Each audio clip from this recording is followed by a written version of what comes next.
What is patriotism? Is it the love of one's home, the place of warm memories and hopes, dreams and aspirations? Is it the place where, in childlike naivety, we would watch the fleeting clouds and wonder why we, too, could not run so swiftly? The place where we could count the millions of glittering stars, terror-stricken, piercing the very depths of our souls? Is it the place where we listen to the music of the birds and long to have wings to fly, even as they, to distant lands? Or the place where we'd sit at our mother's knee, enraptured by wonderful tales of great deeds and conquests? In short, is it the love for every inch representing dear and precious recollections of a happy, joyous, and playful childhood? Well, if that were patriotism, then very few American men of today could be called patriots, since the place of play has since been turned to factories, mills, and mines, while deafening sounds of machinery have replaced the music of the birds. Nor can we longer hear the stories of great deeds, for the stories our mothers tell today are those of sorrow, tears, and grief. What then is Tolstoy, the greatest anti-patriot of our times? He defines patriotism as the principle that will justify the training of wholesale murderers, a job that requires better equipment and vastly more resources for the purpose of killing others than the making of necessities such as shoes, clothing, and houses, a job that guarantees better returns and greater glory than one of the average working man. Gustav Herve, another anti-patriot, justly calls patriotism a superstition, one far more dangerous, brutal, and inhumane than religion. The superstition of religion originated in man's inability to explain natural phenomena. For example, when primitive man heard or saw the lightning, he cannot explain either, and therefore concluded that behind them must be a force greater than himself. Patriotism, on the other hand, is a superstition artificially created and maintained through a network of lies and falsehoods. A superstition that robs man of his self-respect and dignity, increases his arrogance and conceit, and turns men who could be his friends into pre-select enemies. Patriotism assumes that our globe is divided into little spots, each one surrounded by an iron gate. Those who have had the fortune of being born on one particular spot consider themselves better, nobler, grander, more intelligent than the living beings inhabiting any other spot. It is, therefore, the duty of everyone living on that chosen spot to fight, kill, and die in the attempt to impose his superiority upon all others. The inhabitants of the other spots think the same, and as a result, the minds of children are poisoned with blood-curdling stories about the Germans, the French, the Italians, the Russians, etc. When the child has reached manhood, he is thoroughly saturated with the belief that he is chosen by the Lord himself to defend his country against the attack or invasion by any foreigner. It is for that purpose that we are clamoring for a greater army and navy, more battleships and ammunition. It is for that purpose that America has, just within a short period of time, spent $400 million for the production of killing machines. Just think of it, $400 million taken from the work of the people, for surely it is not the rich who contribute to patriotism. Those in charge are cosmopolitans for themselves only, perfectly at home with the elites in every other land while they poison the citizens of their nation against the citizens of another. The Frenchmen in France, Germans in Germany, Englishmen in England, while squandering with cosmopolitan grace the fortunes created by American factory children and cotton slaves. They possess a patriotism that will make it possible to send messages of condolence to a despot like the Russian Tsar when any mishap befalls him. They possess a patriotism that will assist the arch-murderer Porfirio Diaz in destroying thousands of lives in Mexico, or that will even aid in arresting Mexican revolutionaries on American soil, and keep them incarcerated in American prisons without the slightest cause or reason. In short, their patriotism exists to fit the mold of whatever benefits them. For patriotism is not truly for those who represent wealth and power. It exists only to keep the people at bay, to turn citizens into murderers and those in charge duel with one another and require millions to die on their behalf. It reminds me of a quote by Frederick the Great, who said, quote, "Religion is a fraud, but it must be maintained for the masses." That patriotism, though, was a rather costly institution. The increase of the cost for leading armies and navies of the world through the last 25 years is so extreme that it'd startle every thoughtful student of economic problems. From 1881 to 1905, the expenditures of Great Britain increased from $2 billion to $4.1 billion. Those of France from $3.3 billion to $3.4 billion. Those of Germany from $700 million to $2.7 billion. Those of the United States from $1.27 billion to $2.65 billion. Those of Russia from $1.9 billion to $5.2 billion. Those of Italy from $1.6 billion to $1.7 billion. And those of Japan from $182 million to $700 million. The military expenditures of each of the nations mentioned increased steadily throughout this entire interval. From 1881 to 1905, Great Britain's army expenditure increased 4 times over. That of the United States was tripled, Russia's was doubled, that of Germany's increased 35%, that of France about 15%, that of Japan nearly 500%. To put this in perspective, let's look at what percentage of these nations' total spending was made up by the military, and look at how that percentage has increased in this time frame as well. In Great Britain, military spending went from 20% to 37% of total spending. In the United States, from 15% to 23%. In France, from 16% to 18%. In Italy, from 12% to 15%. In Japan, from 12% to 14%. On the other hand, it's interesting to note that the proportion in Germany decreased from about 58% to 25%. The decrease being due to the enormous increase in imperial expenditures for other purposes such as maintaining of the colonies. Still, the fact remains that the German army expenditures for the period of 1901 to 1905 were higher than for any 5-year period preceding, even though it made up a smaller portion of the total spending. So then, statistics show that the countries in which army expenditures are the greatest, in proportion to the total revenue, are Great Britain, the United States, Japan, France, and Italy in the order named. The increase in naval expenditures is equally surprising. During the 25 years ending with 1905, the amount of naval spending increased approximately as follows: Great Britain, 300%; France, 60%; Germany, 600%; the United States, 525%; Russia, 300%; Italy, 250%; and Japan, 700%.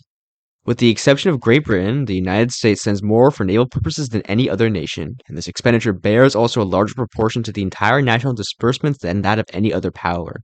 In the period of 1881 to 1885, the expenditure for the United States Navy was 6.2% of total spending.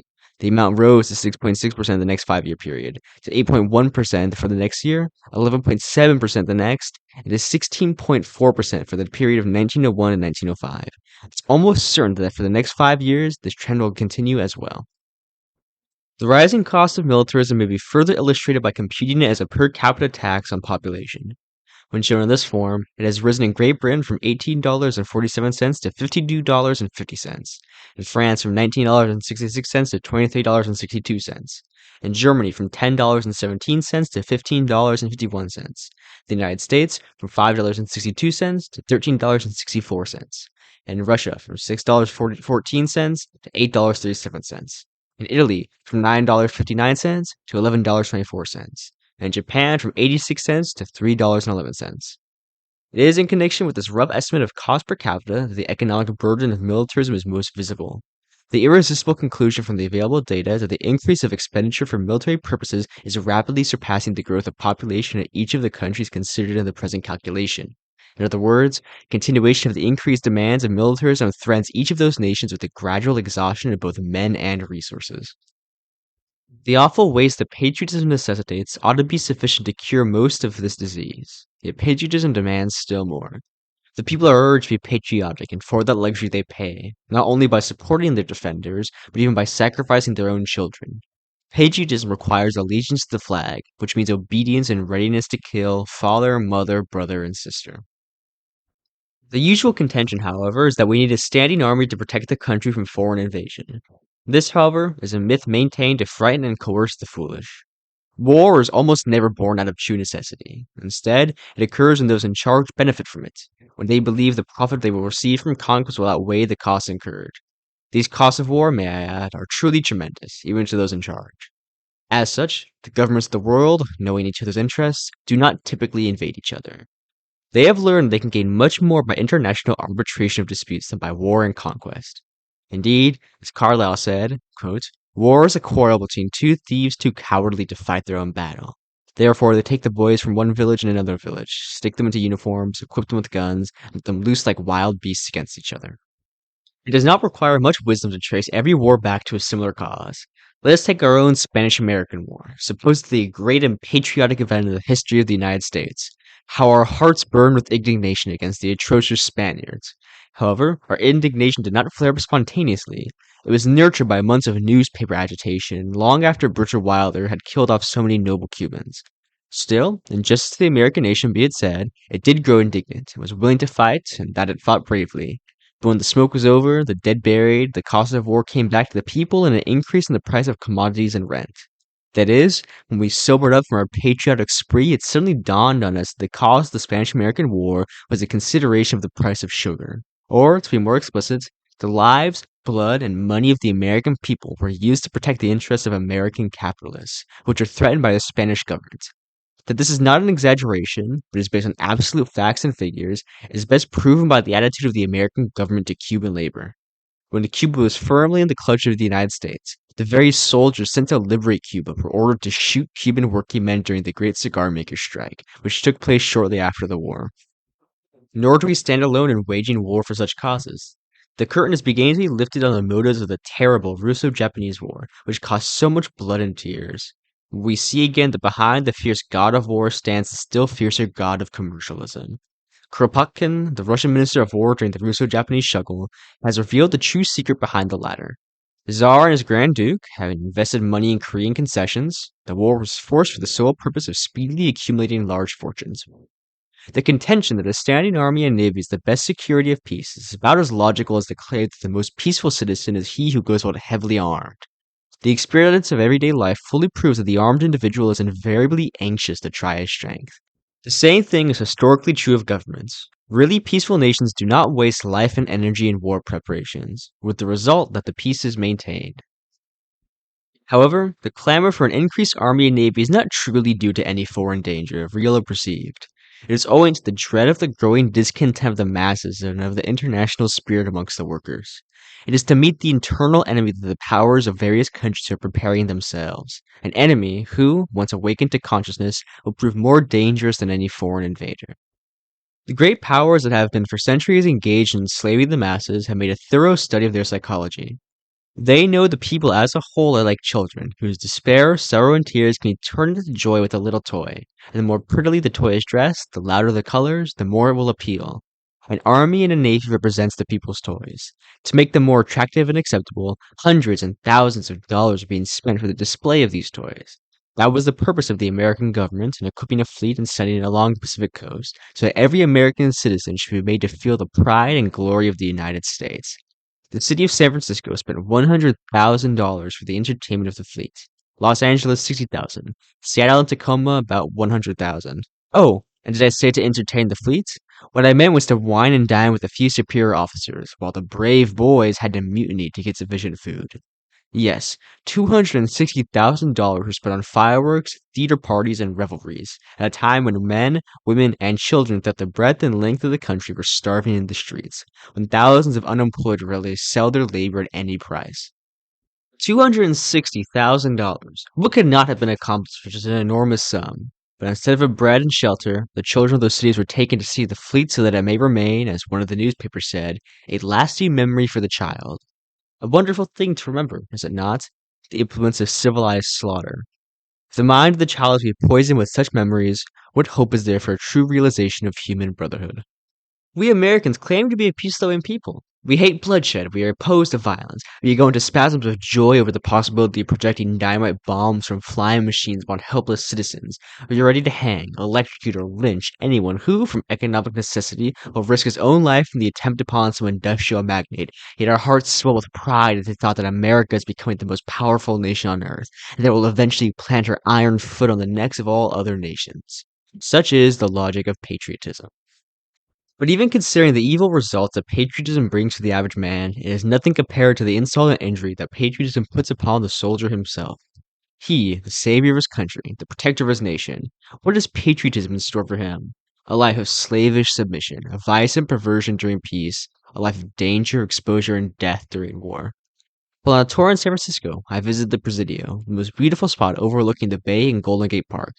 Its purpose should have been playgrounds for children, gardens, and music for the recreation of the weary. Instead, it is made ugly, dull, and gray by barracks. Barracks wherein the rich would not allow their dogs to dwell. In these miserable shanties, soldiers are herded like cattle. Here they waste their young days, polishing the boots and brass buttons of their superior officer. Here, too, I saw the distinction of classes. Sturdy sons of a free republic, drawn up in line like convicts, saluting every passing shrimp of lieutenant. American equality, degrading manhood and elevating uniform. And once the ordeal of soldiering is done, it leaves the soldier woefully unprepared for useful labor once they leave the army. Men, skilled in the trade, seldom enter the army or navy, but even they, after a military experience, find themselves totally unfitted for their former occupations. Having acquired habits of idleness and a taste for excitement and adventure, no peaceful pursuit can satisfy them.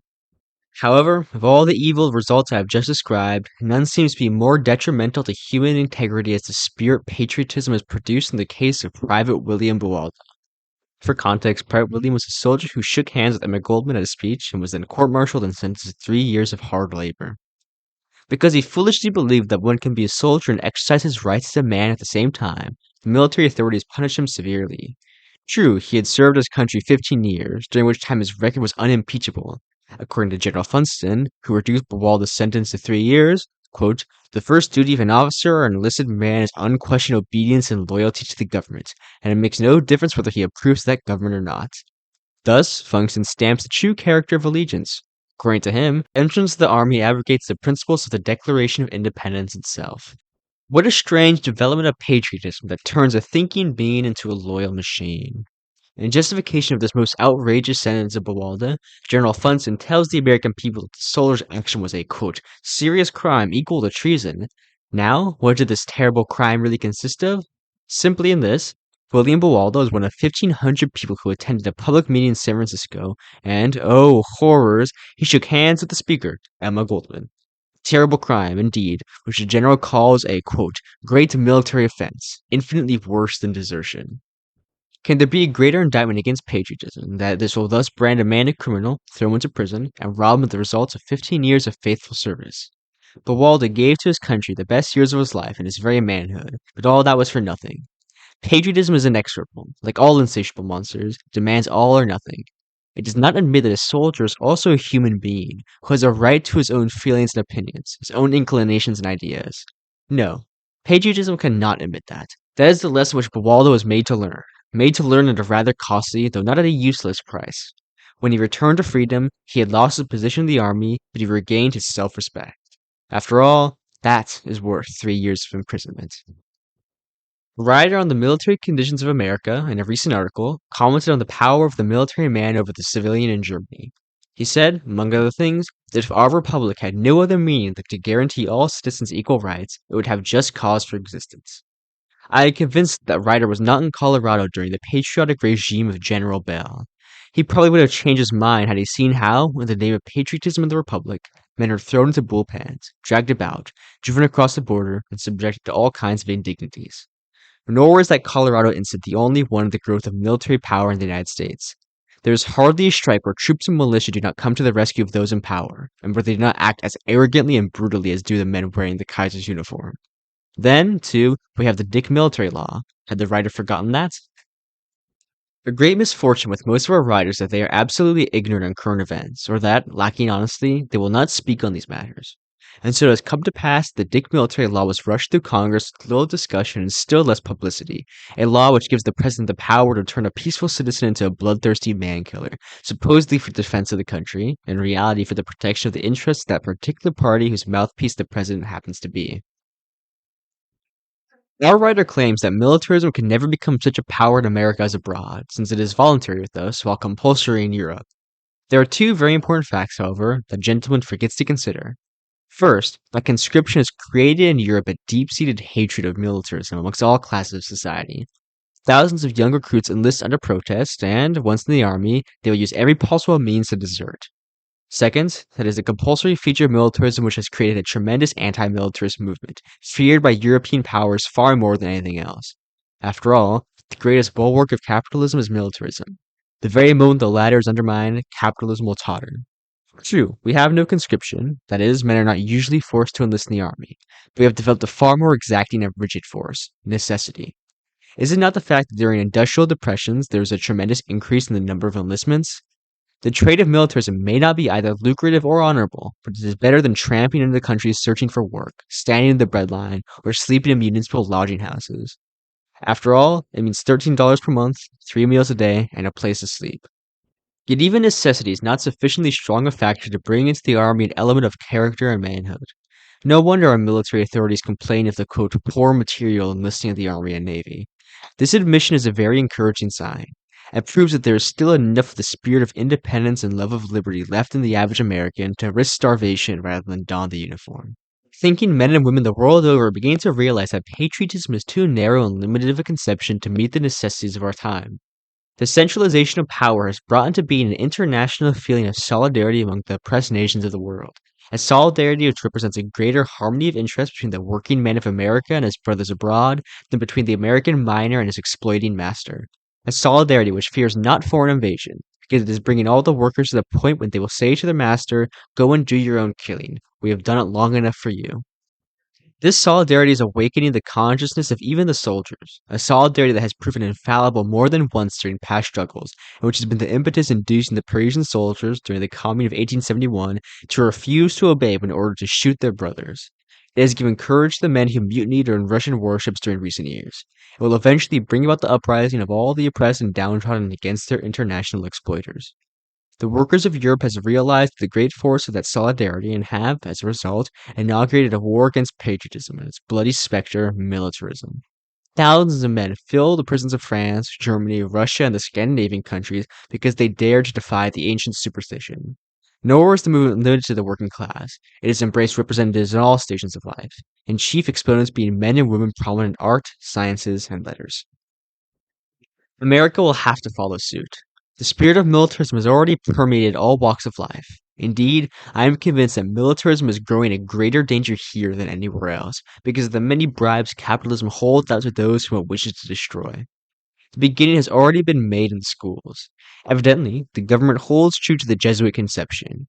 Give me the child mind, and I will mold the man. Children are trained in military tactics, the glory of military achievements extolled in the curriculum, and the youthful minds perverted to suit the government. Further, the youth of the country is appealed to in glaring posters to join the army and the navy. Fine chance to see the world, cries the recruiters. Thus, innocent boys are morally taken hostage by patriotism, and the military god strides conquering through the nation. The American worker has suffered so much at the hands of the soldiers, state and federal, that he is quite justified with his disgust and opposition to them. However, mere denunciation will not solve this great problem. What we need is a campaign of education for the soldier, anti-patriotic literature that will enlighten him as to the real horrors of his trade, that will awaken his consciousness to his true relation to the man whose labor he owes his very existence. It is precisely this that the authorities fear most. It is already high treason for a soldier to attend a radical meeting.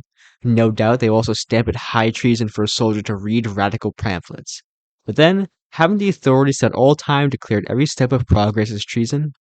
Those, however, who earnestly strive for social reconstruction can well afford to face all that, for it is probably even more important to carry the truth into the barracks and into the factory.